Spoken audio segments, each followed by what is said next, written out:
اے ایمان والو، تم پر روزے فرض کیے گئے ہیں جس طرح کہ تم سے پہلے لوگوں پر فرض کیے گئے تھے، لعلکم تتقون، تاکہ تم پرہیزگار ہو جاؤ۔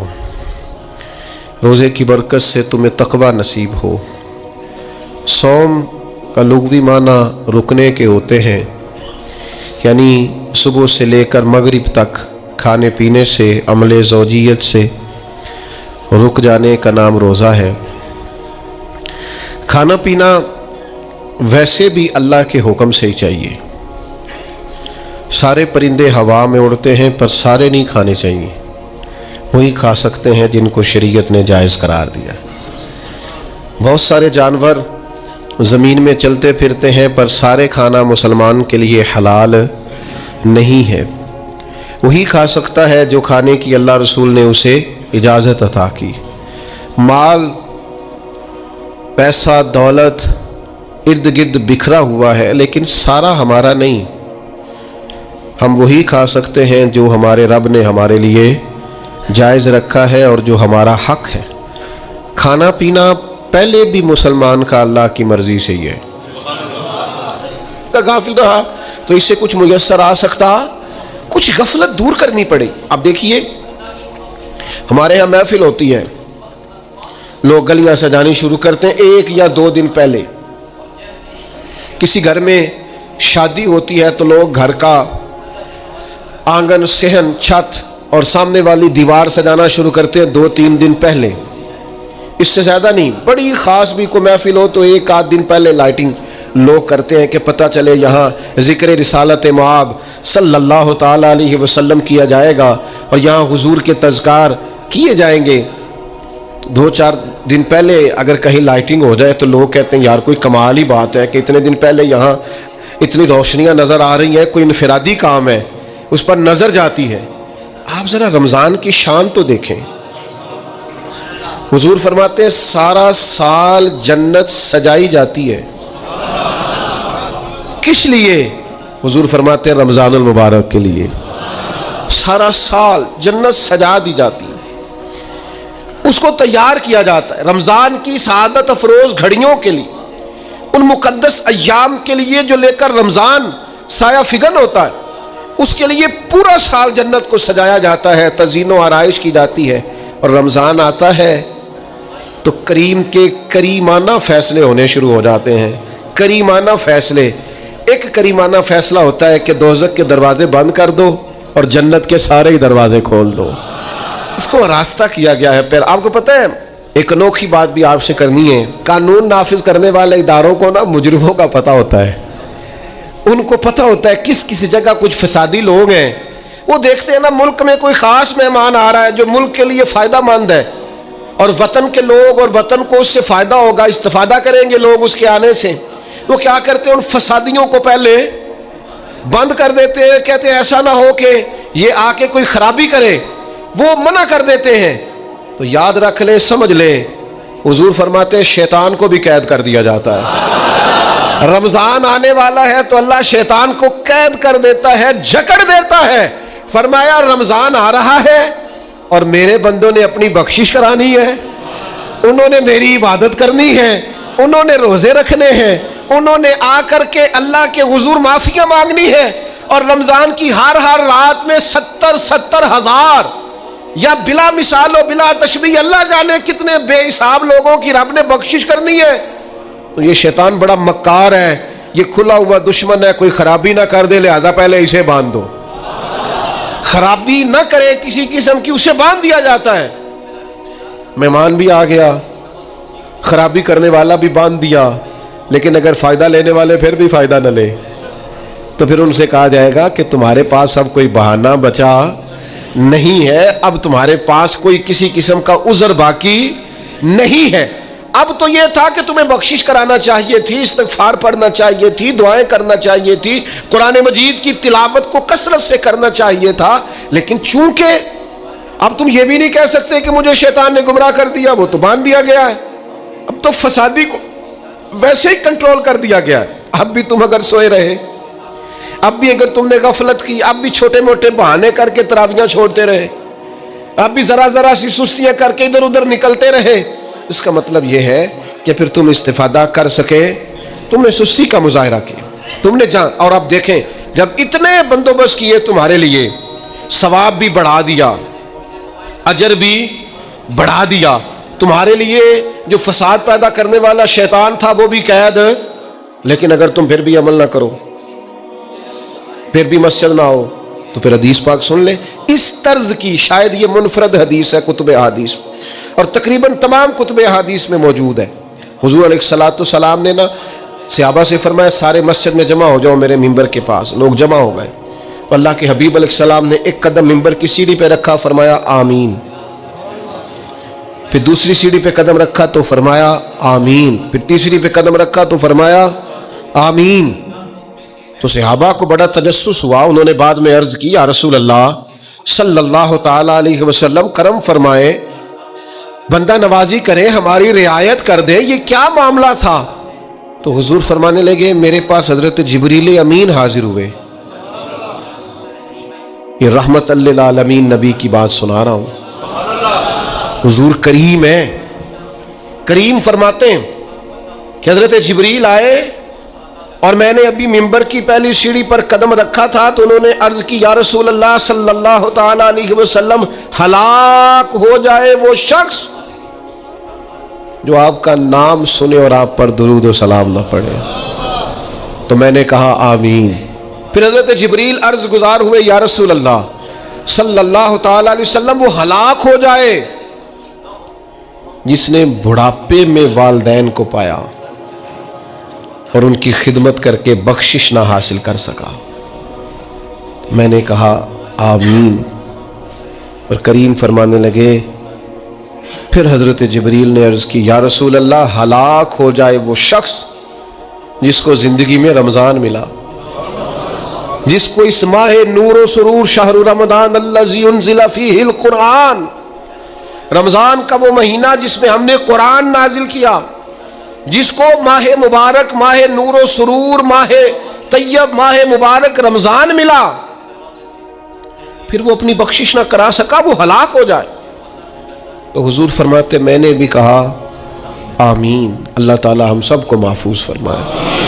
میں عرض کر چکا ہوں کہ جب ثواب بھی بڑھا دیا گیا اور جب طاقت بھی بڑھا دی گئی عبادت کی, اور جب برکتیں بھی زیادہ ہو گئیں, نعمتیں بھی زیادہ ہو گئیں, رکاوٹ ڈالنے والا, رخنا ڈالنے والا شیطان بھی قید کر دیا گیا, تو اب بھی کوئی شخص اگر توجہ ہی نہ کرے, رجوع ہی نہ کرے, تو پھر اس کے لیے یہ حکم آیا کہ وہ ہلاک ہو جائے, پھر وہ برباد ہو جائے. جب اتنی سعادتیں موجود ہیں, اتنے بندوبست کیے گئے ہیں, جنت کو سجایا گیا ہے. رمضان شریف میں 2-4 کام ضرور کرنے. ایک تو روزہ رکھنا ہے. کچھ ہمارے پنجابی بہانے بھی ہیں, پنجابی بہانے, میں جی مزدوری کرنی ہوندی ہے نا, پھر روزہ تو نہیں نہ رکھ ہوندا. اللہ نے نہیں سی پتا کہ مزدوری کرنی ہے, تو اللہ نے کیوں فرض کیا روزہ؟ ہلکے سے لوگ بیمار ہوتے ہیں, بالکل معمولی سے, کوئی ایسا عذر نہیں, روزہ چھوڑ دیتے. ذرا سی باتیں لے کر لوگ, آپ یقین کریں, اہمیت کو نہیں سمجھتے, اور بعض صرف سست ہیں, غافل ہیں, منہ پھیرے ہوئے. اگر یہ ایک حدیث سمجھ میں آ جائے نا, ترغیب و ترہیب میں اور دیگر کتب حدیث میں بھی موجود ہے, حضور نے فرمایا جس نے رمضان کا ایک روزہ چھوڑ دیا, زندگی بھر بھی روزے رکھے, وہ فضیلت نہیں پا سکتا جو رمضان کا روزہ سے فضیلت اسے مل لیتی. اتنی بڑی بات ہے, آپ اس کو سمجھ لیں. اتنے سعادت افروز روزے رمضان کے. تو کوشش کریں, اپنے آپ کو مینج کریں, مینٹین کریں چیزوں کو, اپنی صحت کا خیال کریں. میں تو دوستوں سے کہا کرتا ہوں, رمضان سے پہلے جو ایام ہے, پہلے سے بڑھ کر اپنی طبیعت کا خیال رکھیں, تاکہ رمضان میں کوئی کسی قسم کی طبیعت میں بھی کمزوری پیدا نہ ہو, اور صحیح صحت مندی کے ساتھ انسان رمضان شریف کے روزے گزار سکے. دوسری بات ہے, رمضان میں خوب قرآن مجید پڑھنا. شہر رمضان الذی انزل فیہ القرآن, رمضان ہی کا تو وہ مہینہ جس میں قرآن نازل کیا گیا. نبی کریم صلی اللہ تعالی علیہ وسلم رمضان المبارک میں حضرت جبریل امین علیہ السلام کے ساتھ قرآن مجید کا دور فرمایا کرتے. حضور حضرت جبریل کو پارہ سناتے اور جناب جبریل نبی کریم علیہ السلام کو سناتے. یہ دور ہوتا ہے قرآن مجید کا. اللہ نے کتنی زیادہ توفیق دی ہے, ہر مسجد میں تراویح میں قرآن پڑھا جاتا ہے. تھوڑی ہمت کریں, تھوڑی کوشش کریں. ہمارے بزرگ فرمایا کرتے تھے, ایک پارہ گھر میں پڑھا کرو, قرآن مجید کا، تاکہ تمہیں دیکھ کے بچے بھی پڑھیں، اور ایک پارہ مسجد میں تلاوت کیا کرو، اور ایک رات کو تراویح میں 3 پارے روز قرآن مجید کے ہو جائیں گے تو انشاءاللہ تعالی رمضان ختم ہوگا تو 3 قرآن پاک بھی ختم ہو جائیں گے۔ یہ ارادہ کریں، یہ پروگرام بنائیں، خوب قرآن مجید سے دلچسپی پیدا کریں۔ تیسرا کام رمضان میں جو کرنے والا ہے وہ ہے کثرت سے استغفار۔ کچھ غلطیاں نا ہم کرنا نہیں چاہتے، ہم سے ہو جاتی ہیں۔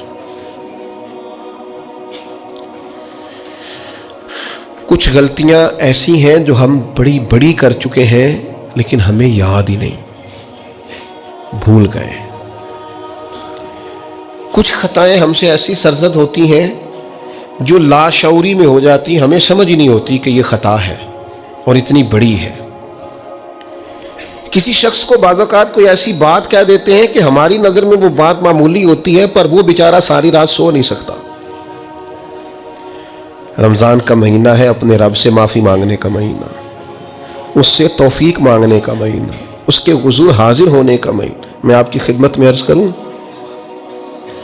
حضرت عائشہ صدیقہ فرماتی ہیں نبی پاک نے فرمایا صلی اللہ تعالی علیہ وسلم، جس سے اللہ نے قیامت والے دن حساب پوچھ لیا نا اس کے لیے مشکل ہو جائے گا۔ حساب بھئی یسیرہ یہ ہے کہ وہ مہربانی فرمائے اور فیصلہ جب کرے تو کرے ہی درگزر والا، فرمائے جا تجھے معاف کیا۔ رمضان کا خاص مہینہ ہے، سحری میں بھی دعا قبول ہوتی ہے، افطار میں بھی دعا قبول ہوتی ہے، صبح سے لے کے افطاری تک بندہ ہر وقت عبادت میں ہوتا ہے۔ تراویح کے بعد بھی دعائیں مانگے تو وقت قبولیت کا ہے۔ میرے بھائیوں، رمضان کی راتیں بھی قبولیت کی، آخری طاق راتوں کی شان قبولیت کی، لیلۃ القدر قبولیت کی۔ اس دفعہ جھک نہ جائیں اس کی بارگاہ میں سجدے میں، رو رو کے معافی مانگ نہ لیں اس سے۔ ہم برے نہیں ہیں، چاہتے نہیں ہیں، پر ہمارے وجود سے کچھ غلطیاں ہو جاتی ہیں، ہمارے سینوں میں کچھ پچھتاوے ہیں، کچھ من میں باتیں ہیں۔ اس دفعہ اس کے حضور عرض نہ کریں کہ کچھ کمیاں رہ گئی ہیں، دل نہیں کرتا تھا ایسا ہو، پر انجان تھے، نہ چاہتے ہوئے بھی کمزوریاں ہو گئیں۔ رمضان آ رہا ہے، بڑا گولڈن چانس ہے، بڑا خوبصورت موقع۔ بھائیو، رمضان کی ہر سحری کے بعد رب سے معافی مانگیں۔ آپ کو پتہ ہے اتنی بڑی امت مسلمہ لیکن ہر گلی میں کمزور ہے، ہر جگہ رسوائیاں ہمارے ساتھ چمٹی ہوئی ہیں، ہم چاہ کے بھی اپنے بھائیوں کی مدد نہیں کر سکتے۔ میرے پاس ایسے ایسے جوان آتے ہیں جو کہتے ہیں ہمیں بتائیں نا ہم فلسطین کے لیے کیا کر سکتے، ہمیں بتائیں نا۔ یہ ہماری بے بسی، یہ ہماری غلطیوں کا نتیجہ ہے۔ تو خوب استغفار کریں، اپنی کوتاہیوں کی معافی مانگیں۔ رمضان کی ہر صبح میں، ہر شام میں، ہر دن میں، ہر رات مصلی بچھا بچھا کے عرض گزار ہوں کہ مالک تو ہمیں معاف فرما۔ اور میں آپ سے ایک اور بات بھی عرض کروں، شیخ ابو الحسن کو میں پڑھ رہا تھا تو روتے جا رہے تھے، روتے ہی جا رہے تھے، روتے ہی جا رہے تھے۔ ایک شام تو ان کے کچھ لوگوں نے ان سے کہا کہ حضور اس قدر زیادہ آہوزاری، تو فرمانے لگے میری بس اتنی خواہش ہے کہ جب میں اپنے رب سے ملوں نا تو میرا رب مجھے ناراض نہ ملے۔ تو میں ہر وقت اس لیے تڑپتا ہوں کہ میرے اندر جو کوتاہیاں مجھ سے ہو گئی ہیں میرا مالک وہ مجھے معاف کر دے۔ ہم نے کوشش کی ہے زندگی میں ماں باپ کی خدمت کرنے کی، لیکن نہیں، ہم سے ان کے حق ادا نہیں ہو سکے۔ کوشش کی ہے بہن بھائیوں پر توجہ دینے کی، لیکن حق ادا نہیں ہو سکے۔ چاہیے تھا اولاد کی تربیت بڑی شاندار کرتے، لیکن سہولتیں کچھ زیادہ دے بیٹھے، لاڈ پیار کچھ زیادہ کر سکے، ان کی تربیت کا بھی صحیح حق ادا۔ اللہ نے عزتیں زیادہ دی تھی، جواب میں ہماری خدمتیں تھوڑی، ہم اپنے رب کی بارگاہ کی حاضریوں کے بھی حق ادا نہیں کر سکے۔ اس نے ہمیں نوازا زیادہ ہے، ہمارا شکر کم ہے، ہم اس کا حق ادا کرنے کا کام یہ ہے میرے بھائیوں کہ رمضان میں خوب استغفار کریں۔ ہم سے جو کمیاں رہ گئی ہیں اس پورے ماہ مبارک میں اپنے مالک سے عرض کریں کہ مالک اس ماہ مبارک میں جنہیں تو معاف کرنے والا ہے ان میں ہمارے بھی نام شامل فرما، ہمارے بھی نام شامل فرما۔ اور بھی عرض کرنی ہے، ان کے لیے بھی دعائیں کرنی ہے رمضان میں جو ہم سے بچھڑ گئے، جو مٹی تلے جا کے آرام فرما ہو گئے۔ یہ رمضان المبارک چونکہ بخشش مانگنے کا مہینہ ہے، اللہ کے حضور معافی مانگے ان کے لیے بھی، ہمارے اپنوں کے لیے، ماں باپ کے لیے، عزیز و اقربا کے لیے، کہ اللہ کریم ان کی قبروں کو بھی ٹھنڈا کرے، ان کے حال پہ بھی رحمت کی نظر کرے، ان کے لیے بھی مالک آسانیاں کرے۔ خوب دعائیں مانگے رمضان میں، خوب دعا۔ اور جو محتاج ہیں، جو تنگ دست ہیں، جو غریب ہیں، جن کو زمانہ گزر گیا ہے، دوستوں کو، احباب کو، مخیر حضرات کو متوجہ کرتے ہوئے وہ بھی تھوڑی توجہ کریں۔ اس سال رمضان کے ماہ مبارک میں دنیا داروں کو چھوڑ کے رب کی طرف متوجہ نہ ہو، اس کریم کی بارگاہ میں اپنی ساری تکلیفیں بیان نہ کرے۔ بیمار بھی آئیں، مقروض بھی آئیں، تنگ دست بھی آئیں، بے اولاد بھی آئیں، کمزور بھی آئیں، سارے جھکیں، روزہ رکھ کے، تراویح پڑھ کے، قرآن پڑھ کے، اپنے سارے دکھ اپنے مالک کے حضور بیان کر کے اس ماہ مبارک کی ہر رات میں اس سے بخشش کا سوال کریں، رحمت کا سوال کریں، کرم کا سوال کریں۔ وہ بڑا ہی کریم ہے۔ حضور فرماتے ہیں، رب کہتا ہے مجھے حیا آتی ہے میرا بندہ ہاتھ اٹھائے اور میں اس کے ہاتھ خالی واپس کر دوں، بس آنے کی دیر ہے۔ اور ایک مقام پہ اللہ کے حبیب علیہ السلام نے فرمایا، بندہ جب اعتراف گناہ کر کے معافی مانگتا ہے اللہ فوراً ہی اسے معاف فرما دیا کر۔ چوتھا کام جو اس ماہ مبارک میں بہت زیادہ کرنا ہے وہ یہ ہے کہ حضور نے فرمایا یہ صبر کا مہینہ ہے، صبر بہت کرنا ہے۔ ایک تو صبر ہوتا ہے نا مصیبت پہ صبر، ایک خواہشات پر بھی صبر ہوتا ہے کہ خواہشیں پیدا ہو رہی ہیں پر صبر کرنا ہے اللہ کی رضا کے لیے، یہ بھی صبر۔ نیکی پر استقامت کے لیے بھی صبر کی ضرورت ہوتی ہے، گناہ چھوڑنے کے لیے بھی صبر کی ضرورت ہوتی ہے۔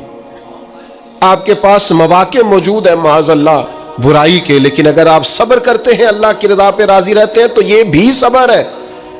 نبی پاک علیہ السلام نے روزہ دار کو صبر کرنے کا کہا، فرمایا ایک تو تم نے کوئی بیہودہ بات نہیں کرنی، کوئی گالم گلوچ نہیں کرنی، اور اگر کوئی تم سے لڑائی جھگڑا کرے، کوئی بیہودہ بات کرے تو تم نے کیا کہنا ہے، انی صائم مرتین، تم نے 2 مرتبہ کہنا ہے بھائی میں تو روزہ دار ہوں۔ کوئی جھگڑا کرنا چاہے، لڑائی کرنا چاہے، برا بھلا کہے، کوئی الجھانا چاہے تو کہنا انی صائم، میں روزہ دار ہوں۔ یہ وظیفہ یاد کریں گے، کیا کہنا ہے؟ یہ وظیفہ ہے پورے رمضان کا، یہ بخاری میں حضور نے بتایا ہے۔ کوئی جھگڑا کرے گھر کے باہر بھی اور گھر کے اندر بھی، کوئی جھگڑا کرنے لگے، جھگڑا ہونے لگے تو کہنا انی صائم، میں، اور ایک دفعہ نہیں کہنا، مرتین، حضور نے فرمایا 2 دفعہ کہنا میں روزہ دار ہوں، میں کوئی جھگڑا نہیں کروں گا، کوئی فساد نہیں کروں گا، کسی بیہودہ بات کا جواب نہیں دوں گا۔ کیوں؟ اس لیے کہ میری ایک شان ہے، میں روزہ دار ہوں، میں اس وقت ایک منصب پر فائز ہوں، میں روزہ دار ہوں۔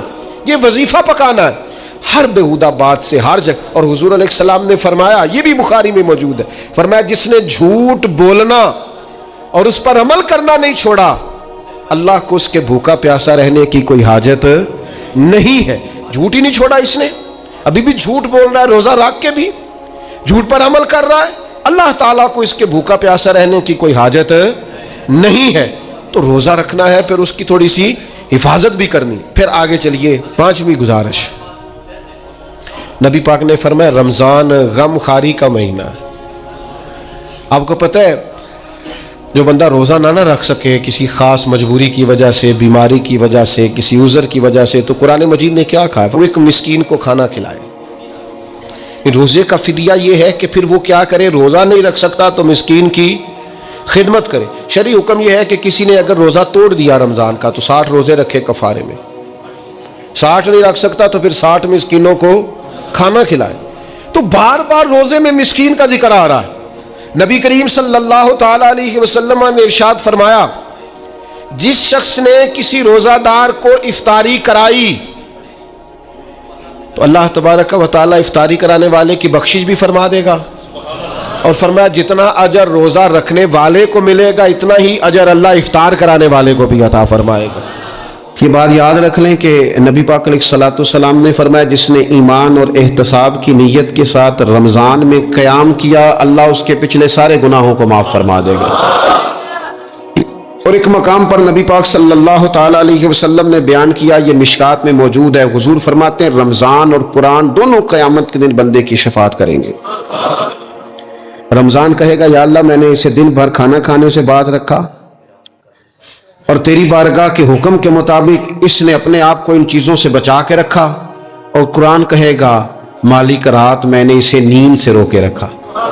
کیا مطلب؟ اس نے کھڑے ہو کے عبادت کی، اگرچہ اس سے مراد شارحین حدیث نے تراویح بھی لیا ہے، تہجد کی نماز بھی لیا ہے، صلاۃ اللیل بھی لی ہے، لیکن میرے عزیز یہ خاص ربط ہے قرآن مجید کے ساتھ تراویح کا۔ مسنون ہے رمضان کی راتوں میں قرآن مجید اور تراویح کا پڑھنا۔ اگر تھوڑی سی نا طبیعت میں صرف تبدیلی پیدا کی جائے، میں نے دیکھا ہے کہ جو لوگ کہتے ہیں نا میرا وقت بڑا قیمتی ہے، بڑی ساری جگہوں پہ آپ کو بیٹھنا پڑتا ہے، بیٹھیں آپ 2 گھنٹے بیٹھیں 3 گھنٹے بیٹھیں۔ میں نے دیکھا ہے لوگ جاتے ہیں کسی دفتر میں تو رات کو ہی چلے جاتے ہیں، اس علاقے میں کھڑے ہیں، پاسپورٹ کے دفتر کھڑے ہیں، شناختی کارڈ کے دفتر کھڑے ہیں، امیگریشن کی لائنوں میں کھڑے ہیں۔ کچھ ذہن تو بنائیں کہ میں نے رات کھڑے رہنا ہے اور اپنے رب کی عبادت کرنی ہے۔ تراویح کو ذرا ذوق سے آپ اگر تھوڑا ارادہ کر لیں گے نا، یعنی کوئی ایسا مشکل کام نہیں، میری تو رائے یہ ہے کہ پہلے 3-4 دن ذرا جم کے ذہن بنائیں اور تھوڑا سا نا روٹین کو بدلنے کی کوشش نہ کریں۔ جس امام صاحب کے پیچھے تراویح شروع کریں کوشش کریں ساری وہیں پڑھیں، روٹین بدلنے سے بھی سستی آتی ہے۔ ایک دن یہاں گئے 2 دن وہاں گئے، تو یہ روٹین بدلنے سے بھی بعض اوقات سستی آتی ہے۔ کوشش کریں ایک جگہ پہ قرآن شریف سننا شروع کریں اور پھر پورا قرآن مجید وہیں پہ سنیں اور تھوڑا ذہن بنائیں۔ میں نے دیکھا ہے ہمارے استاد صاحب اس طرح کیا کرتے تھے کہ بہت تھوڑا کھانا افطاری کے وقت، تھوڑا، اور ان سے کہا جاتا آپ بزرگ آدمی ہیں اتنا کم کھانا کیسے نظام چلے گا؟ تو فرماتے تھے میں 1 چپاتی اور آدھی چپاتی کھا لوں گا لیکن تراویح کے بعد، اب اگر زیادہ کھانا کھاؤں گا تو طبیعت میں سستی آئے گی، میرے لیے کھڑا ہونا مشکل ہو جائے۔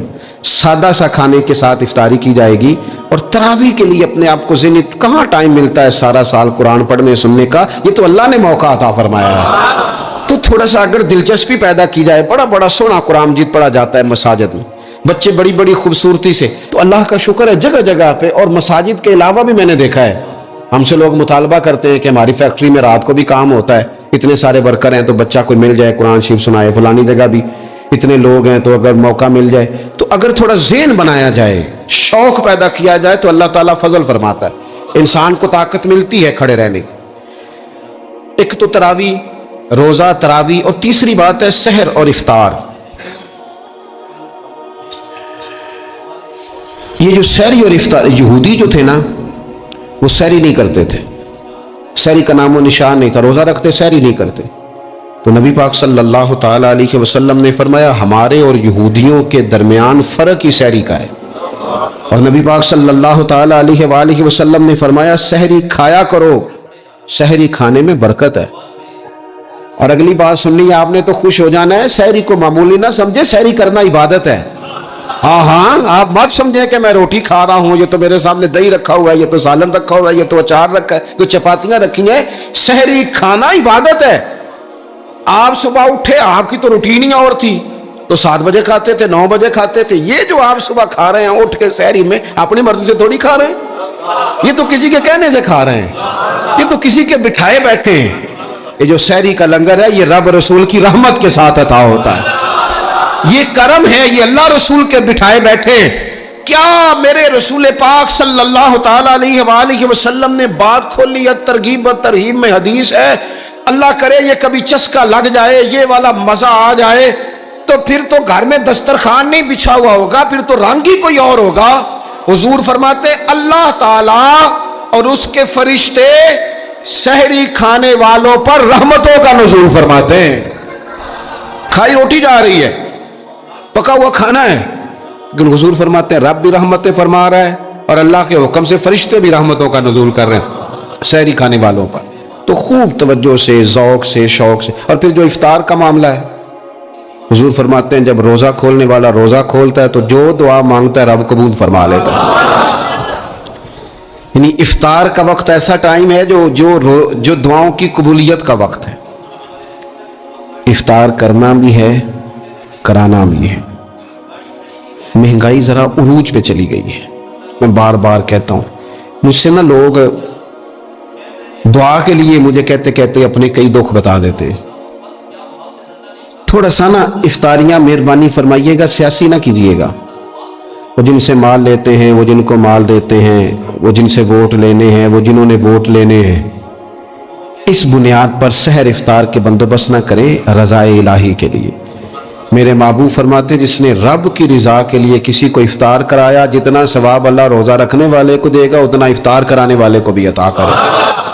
اور ایک حدیث تو آپ پڑھیں گے تو جھوم جائیں گے، سنیں گے تو خوش ہو جائیں گے، المعجم الکبیر میں موجود ہے۔ نبی پاک علیہ السلام فرماتے ہیں جس نے حلال کھانے اور حلال پانی سے کسی کا روزہ افطار کرایا نا، ذرا دیکھنا غریبوں کے گھروں کو جھانکنا، ذرا اپنے عزیزوں میں ایک نظر دوڑا لینا، ذرا رمضان کی نیت کر کے رمضان سے پہلے ہی غرباء تک راشن پہنچا دینا، ان کی فکر دور ہو جائے، وہ پہلی شام ہی اپنے بچوں کے ساتھ آسودہ حال ہو کے بیٹھے۔ دیکھ لینا یہ نہ ہو کہ ایک بھائی کھل کے کھا رہا ہو اور دوسرے کے بچے منتظر ہوں کہ آج سحر افطار میں کیا کرنا ہے۔ اپنے گلی محلے میں دیکھ لینا، ہم اس رسول کے ماننے والے ہیں جنہوں نے فرمایا میں اسے مومن ہی نہیں جانتا جو پیٹ بھر کے کھائے اور اس کا ہمسایہ بھوکا رہ جائے۔ تھوڑا سا اپنے ارد گرد نظر ڈال لینا، المعجم الکبیر میں حدیث موجود ہے، اللہ کے پیارے رسول صلی اللہ تعالی علیہ وسلم نے فرمایا جس نے حلال پانی سے حلال روٹی سے کسی کا روزہ افطار کرایا تو فرمایا فرشتے اس بندے کے لیے رمضان کے دنوں میں، رمضان کی گھڑیوں میں دعا کرتے ہیں، اور جناب جبریل امین اس کے لیے شب قدر کی رات دعا کرتے ہیں۔ حضرت جبریل شب قدر میں دعا کریں گے خاص رات، یا اللہ اس بندے پر فضل فرما، اس نے تو غریب آدمی کو افطار کرا۔ یہ ایک عبادت ہے، اس عبادت کا خیال کریں۔ پھر اعتکاف آئے گا، رمضان کے آخری 10 دنوں کا اعتکاف۔ اسلام میں رہبانیت نہیں ہے، لیکن کبھی کبھی سب سے کٹ کے اپنے رب کے ساتھ جڑ جانا، کچھ رات کی عبادتیں، کچھ تنہائی کے اذکار، کچھ درود و سلام کا ذوق، یہ ان ساری خوبصورتیوں میں سے ایک خوبصورتی اعتکاف بھی ہے۔ اللہ کے پیارے رسول علیہ الصلوۃ والسلام ہمیشہ اعتکاف کرتے، اور حضرت عطا بن رباح رضی اللہ تعالیٰ عنہ کیسی خوبصورت بات ارشاد فرماتے ہیں، معتکف تو اس آدمی کی طرح ہے جیسے کسی بندے کو کسی کے ساتھ کوئی کام پڑ جائے نا تو وہ جا کے اس کے دروازے پر بیٹھ جاتا ہے کہ جب تک میرا کام ہوگا نہیں میں جاؤں گا نہیں۔ فرماتے ہیں یہ اعتکاف والا بھی آ کے رب کریم کے گھر بیٹھ گیا ہے کہ جب تک تو معاف نہیں کرے گا میں جاؤں گا نہیں، جب تک تو بخشش نہیں کرے گا میں اس دروازے سے ہٹوں گا نہیں۔ حضرت ابن عباس رضی اللہ تعالیٰ عنہ نبی پاک علیہ السلام کے روضہ انور کی طرف اشارہ کر کے کہا کرتے تھے زیادہ دیر نہیں ہوئی، اشارہ کر کے کہتے تھے زیادہ دیر نہیں ہوئی، اس روضہ مبارک میں آرام فرما۔ رسول رحمت علیہ السلام سے میں نے اپنے کانوں سے سنا ہے، اور جب یہ بات ارشاد فرماتے تھے تو روتے بھی تھے۔ فرماتے ہیں میں نے خود نبی پاک علیہ السلام سے سنا ہے کہ جو شخص اللہ تعالیٰ کی رضا کے لیے ایک دن کا بھی اعتکاف کرے گا نا، اللہ تبارک و تعالیٰ اس کے اور جہنم کے درمیان 3 خندقوں کی آڑ بنا دے گا، اور فرمایا ان کی مسافت زمین و آسمان سے بھی زیادہ ہوگی۔ یہ 3 خندقیں اتنی بڑی جن کی چوڑائی زمین آسمان سے بھی زیادہ ہوگی، ایک دن اعتکاف کر لے تو اللہ اس بندے کو دوزخ سے اتنا دور فرما دے گا۔ بہت سارے لوگ ہیں جن کو بڑا ٹائم ملتا ہے چھٹیاں گزارنے کے لیے، کبھی کسی سیاحتی مقام پر، کبھی کسی سیاحتی مقام پر، خرچہ بھی مل جاتا ہے، کام بھی ہو جاتا ہے، سارے سلسلے بن جاتے ہیں، بڑی بڑی جگہوں پہ لوگ جا کے ٹائم گزارتے ہیں۔ تو ایسا نہ ہو کہ 10 دن اللہ کے گھر میں بھی گزارے جائیں۔ علماء نے لکھا ہے کہ کوشش تو کریں ہر سال اعتکاف ہو، نہ ہو سکے تو چلو چند سالوں کے بعد ہو جائے۔ اور فرماتے ہیں کہ زندگی میں ایک دفعہ تو اس سنت کو ضرور ادا کرنا چاہیے۔ کوئی بندہ ایسا نہ ہو جو محروم رہ جائے، زندگی میں ایک بار صحیح پر اعتکاف کے ساتھ اپنے آپ کو وابستہ ضرور کرے۔ رمضان المبارک کے اندر آخری عشرہ شب قدر کی تلاش کا عشرہ ہے۔ اللہ کے پیارے رسول صلی اللہ تعالیٰ علیہ وسلم ان 10 دنوں میں خود بھی عبادت کرتے تھے اور گھر والوں کو بھی جگایا کرتے تھے، اور اپنے اہل خانہ کو تاکید فرماتے تھے کہ اٹھو اٹھو، آگے بڑھو، یہ آرام کرنے کے دن نہیں ہیں۔ ہمارے ہاں یہ ہوتا ہے کہ وہ جو آخری 10 دن زیادہ عبادت کے تھے، شب قدر کی تلاش کے تھے، وہ آخری 10 دن سارے بازار میں گزر جاتے ہیں، کپڑے سلوائے جا رہے ہیں، کپڑے خریدے جا رہے ہیں، جوتے خریدے جا رہے ہیں، واپس کیے جا رہے ہیں، دوبارہ لیے جا رہے ہیں، سفر ہو رہا ہے، آنا جانا ہو رہا ہے، عیدیاں بٹ رہی ہیں. تو یہ سارے کام جو آخری عشرے میں کرنے ہیں، جو زیادہ عبادت کے دن تھے، وہ سارے کام تو رمضان سے بھی پہلے کر لینے چاہیے. کپڑے رمضان سے پہلے خریدے جائیں، پہلے سلوا لیے جائیں، جوتے پہلے لے لیے جائیں، ضرورت کے کام پہلے کر لیے جائیں. جہاں آپ کو جو بانٹنا ہے وہ رمضان سے پہلے کریں. وہ مفت کی اپنے دل کو مطمئن کرنا کہ اب میرے پاس یہ بڑے میں خیر کا کام کرنے نکلا ہوا ہوں، میں عیدی بانٹنے جا رہا ہوں، یہ پہلے بانٹنے تھے. یہ عجیب بات ہے کہ جو زیادہ وقت مسجد میں گزارنے کا ٹائم تھا وہ سارا ہم نے ضائع کر دیا. وہ ادھر ادھر بازاروں کی نظر ہو گیا، میل ملاپ کی نظر ہو گیا. تو اگر چیزوں کو مرتب کیا جائے، میں تو دوستوں سے کہا کرتا ہوں، زکوٰۃ کا حساب، صدقات کا حساب، صدقات فطر کا حساب، جتنے بھی روٹین کے کام ہیں اس کو کوشش کریں رمضان شریف سے پہلے آپ ترتیب دیں. آپ ان چیزوں کو پہلے سے مرتب کریں تاکہ وہ بہترین ہو جائیں. ہم تو اس دین کے ماننے والے ہیں جہاں نیت کرو تو اجر شروع ہو جاتا ہے. آپ رمضان کی نیت سے جو آج خرچ کریں گے اس کو اللہ تعالیٰ رمضان کے ثواب کے برابر ہی اجر عطا فرمائے گا. لیکن وہ ہم نہ، کچھ لوگ بڑا ایک صاحب مجھ سے کہنے لگے جی میں نے سنا ہے صدقہ فطر آخری عشرے میں ہی دینا چاہیے. میں نے کہا آپ کا پروگرام تب دینے کا، اس لیے آپ نے یہ گاڑا کر کے سن لیا، ذرا اس کو آپ نے زیادہ غور سے سن لیا ہے. آپ جب ضرورت محسوس کریں، جب آپ سمجھیں کہ کسی کو ضرورت ہے، ضرورت کے وقت کوئی چیز کام نہ آئی تو پھر کب جا کے کام آئے. تو میری آپ سے یہ اپیل رہے گی کہ پہلے سے چیزوں کو مرتب کریں، معاملات کو پہلے سے طے کریں. وہ لوگ بڑے اچھے ہوتے ہیں جو وقت پر منصوبہ بندی کرتے ہیں، جو چیزوں کو ٹائم پہ مرتب کرتے ہیں. وہ ٹائم جو ہمارا بالکل اللہ کی بارگاہ میں حاضری کا ہے، عبادات کا ہے، اگر وہ سارا گاڑیوں کی نظر ہو جائے گا، اسفار کی نظر ہو جائے گا تو ہم نے حاصل کیا کیا. ایک بات آخر میں بڑے درد کے ساتھ آپ کی خدمت میں عرض کرنی ہے، ہر سال کہتا ہوں، اس سال بھی کہوں گا، ذاتی اخراجات کو کچھ کم کیا جائے. ذاتی اخراجات نہ کچھ لوگوں کے بہت زیادہ ہیں، ان کے اپنے لباس کے، کپڑوں کے، اور وہ اخراج میں نے پچھلے جمعے بھی کہا تھا، اسلام ذبائش کی اجازت دیتا ہے، نمائش کی اجازت نہیں دیتا. نمائش والے کام اگر تھوڑے چھوڑ دیے جائیں کچھ بھی نہیں ہوتا. میں تو شاید اگر میں سینکڑوں کہہ دوں تو غلط نہیں ہوگا، لیکن بیسیوں تو لوگ ایسے ضرور ہوں گے کہ جو عید ساری سو کے گزارتے ہیں، سارا دن سوئے رہتے ہیں. پتہ نہیں وہ اتنے مہنگے مہنگے کپڑے کس لیے خریدتے ہیں. عید کی نماز پڑھی، سو گئے، اور بھئی آپ کا فون بند تھا جی میں سو رہا تھا جی. تو بھئی وہ جو آپ نے 1.5 مہینہ درزی کے پاس آنا جانا لگایا وہ کس مقصد کا؟ رات کوئی پہننا تھا، کوئی پرانا جوڑا پہن لیتے. ایسی مصیبت کیا بنی ہوئی تھی؟ اتنے مہنگے کپڑے خریدے، اتنا مہنگا جوتا لیا، اور دن سارا سو کے گزار دیا. ذاتی اخراجات کم کریں. پتہ کیا ہے، فرق بہت بڑھتا جا رہا ہے، بہت بڑھتا جا رہا ہے.